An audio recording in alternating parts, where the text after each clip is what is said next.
నిరుపేద మృతుని దహన సంస్కారాల కోసం 3,000 ఆర్థిక సహాయం అందించిన పెద్దపల్లి జిల్లా బీసీ సంక్షేమ సంఘ అధ్యక్షులు తాళ్లపల్లి మనోజ్ కుమార్ గౌడ్.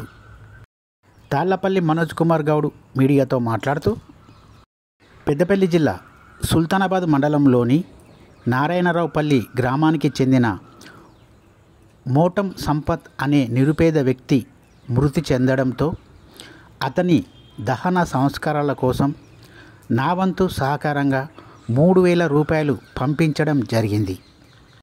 నిరుపేద కుటుంబానికి చెందిన సంపత్ అనే వ్యక్తి మృతి చెందడం చాలా బాధాకరమని, ఆయనకు నివాళులు అర్పించామని పెద్దపల్లి జిల్లా బీసీ సంక్షేమ సంఘ అధ్యక్షులు తాళ్లపల్లి మనోజ్ కుమార్ గౌడ్ అన్నారు.